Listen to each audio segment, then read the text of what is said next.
pasti suatu rasa syukur dan kebahagiaan yang luar biasa dan bangga pastinya. Dimana banyak orang yang mencintai saya dan Lesti juga kan salah satunya, salah duanya. Tapi karena menurut saya image dicintai banyak orang itu termasuk susah, dan alhamdulillah banyak hati orang yang tergerak untuk selalu mendukung kita, selalu mendoakan kita gitu. Tinggal bagaimana kita sebagai public figure yang dicintai bisa memberikan contoh yang baik juga kepada fans kita gitu, dalam hal ini Leslar Lovers atau Lesti Lovers atau Belovers. Sempat kaget gak sih Bel, dalam arti kan sampai dirayain gitu loh 1 tahunnya gitu? Ya memang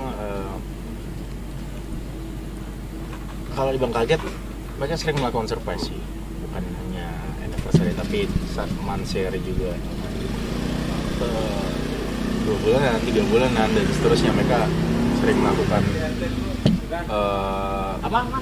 kegiatan-kegiatan biasanya, syukuran, kadang juga mereka sebagai bentuk rasa syukur mereka terhadap dukungan mereka ke kita, dan rasa syukur karena ibarat mereka bisa mengawal kita sampai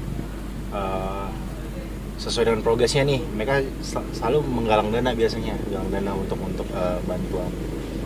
bantuan bencana alam, terus orang-orang yang lagi ketimpa musibah.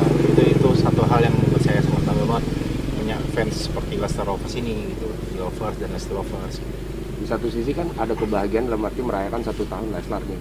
Di satu sisi juga mereka juga agak sedih gitu, dalam arti kayak ada kemunduran dari acara lu sendiri, padahal mereka udah siap banget gitu untuk mungkin memberikan hadiah atau setidaknya membantu lah jalannya. Ya. Ini lo dong yang perwakilan sini, nanya lo dong. Apa tadi udah dikumpulin sama lo ya? Enggak ya. Oke. Ya bukan cuma mereka, kita pun pasti sedih dan kecewa. Cuma bagaimana lagi, ini sudah menjadi jalannya.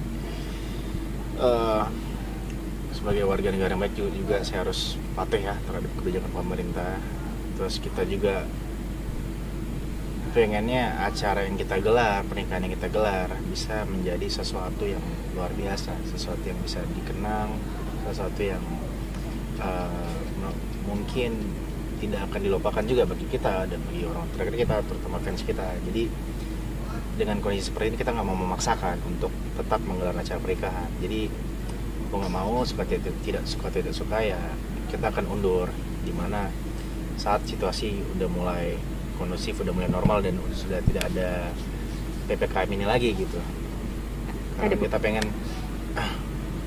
di acara resepsi kita, di acara kita dihadiri banyak orang-orang terdekat kita, dan ya mudah-mudahan juga bisa jadi juga akan ada dalam rundown dimana nanti kita mungkin akan interaksi langsung dengan mereka lewat mungkin via Zoom, atau nanti kita akan pikirkan lah bagaimana caranya.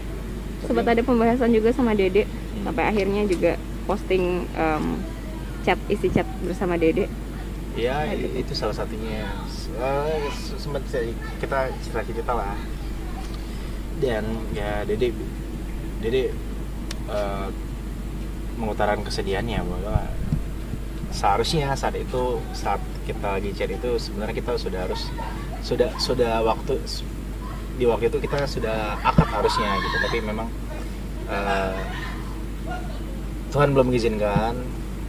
Tapi kita selalu percaya bahwa selalu ada hikmah ya dalam setiap kejadiannya, dan kita selalu berpikir positif lah bahwa rencana Tuhan insya Allah akan lebih baik. Mudah-mudahan memang kenapa? Maksud lu sendiri ada nggak sih keinginan sekarang yaudah angkat aja dulu biar lebih cepat nanti resepsinya belakangan, ada nggak sih pikiran seperti sama dia?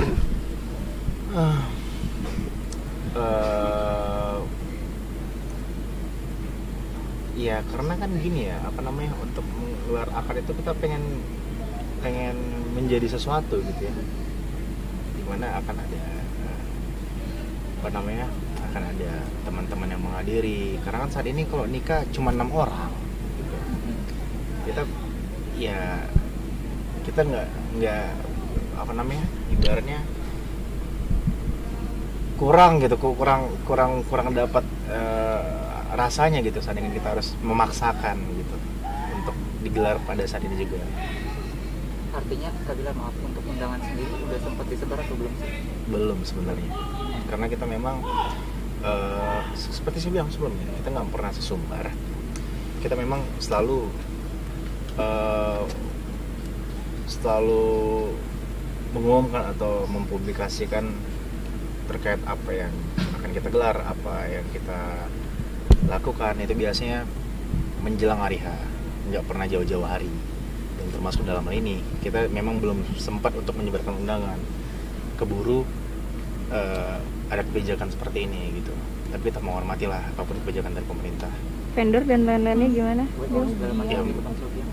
Ya mereka juga paham lah. Dan sebenarnya kan bukan cuma kita yang mengundurkan pernikahannya, banyak juga beberapa orang, beberapa public figure juga yang memutuskan untuk tidak memaksakan untuk menggelar pernikahannya gitu di saat ini. Lagi pula kan kita menghormati situasi yang saat ini tidak kondusif gitu. Seperti saya bilang tadi, kita seharusnya sudah menjadi contoh untuk banyak orang gitu. Tapi ada kerugian sendiri nggak sih Bilar? Materi mungkin dari karena diundurnya pernikahan? Deg-degannya lagi jadi lebih lama atau?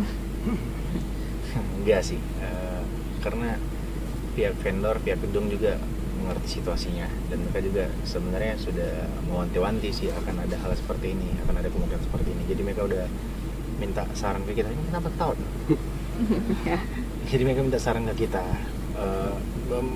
mengkonfirm lah istilahnya. Ini Bilar, ini gimana nanti seandainya gini? Apa sebaiknya malah mereka minta apa dimundur aja gitu. Dan ya akhirnya kita mengiyakan gitu, kita sepakat soal itu. Memberi pengertian buat keluarga besar gimana, Bang? Mungkin udah ada yang sampai di Jakarta dulu, yang dari luar kota atau gimana? Kakak saya saudara jauh bahkan dari Jepang kakak saya dan harus libur selama sebulan lebih. Ya, tapi mereka mengerti lah, mereka juga kan tahu ini momen spesial, momen yang insya Allah sekali seumur hidup dalam hidup saya. Jadi ya mereka support dan mereka mengerti akan hal ini. Tapi itu diundurnya jauh nggak sih Bilar dari tanggal yang sekarang, maksudnya sampai nanti benar-benar suasana liburan? Belum tahu, kita lihat nanti lah. Jadi belum ada tanggal ditentukan, berarti nunggu ini baru akan menentukan. Iya, kita lihat nanti lah. Kan banyak orang terdekat lo yang mengatakan bahwasannya dulu Bilar adalah sosok yang gimana ya, orang yang ekspresif dan lain-lain. Sekarang lo lebih tenang dalam menyikapi masalah tuh gimana sih Bil? Maksudnya Ekspresif pokoknya ini kena ketutupan masker aja nih. kalau saya ekspresif dalam tingkah lo gitu, Udah Iya. udah seperti orang yang lebih tenang dan segala macam. Itu juga termasuk dorongan Dede juga nggak sih akhirnya? Ya sebenarnya kan faktor adaptasi ya, faktor semakin belajar, semakin saya sadar bahwa saya udah menikah, sudah nanti juga akan memimpin sebuah keluarga, dan insya Allah juga akan memimpin, ya kalau nggak ada halangan akan memimpin suatu perusahaan yang akan saya dirikan lah, perusahaan kecil-kecilan ya. Jadi mau nggak mau saya harus belajar untuk bisa menjadi pemimpin yang tidak otoriter, tidak keras, yang bijaksana, dan ya sedikit demi sedikit mengurangi sifat ego dalam diri saya, sifat emosional dalam diri saya.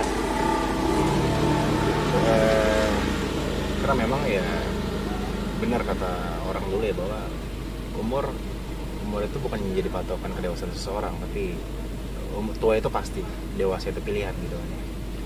Jadi ya bagaimanapun kalau saya pengen dewasa bukan dari umur saya yang semakin menua, tapi bagaimana saya bisa berprinsip, bagaimana saya bisa mengubah pola pikir saya, cara berpikir saya gitu.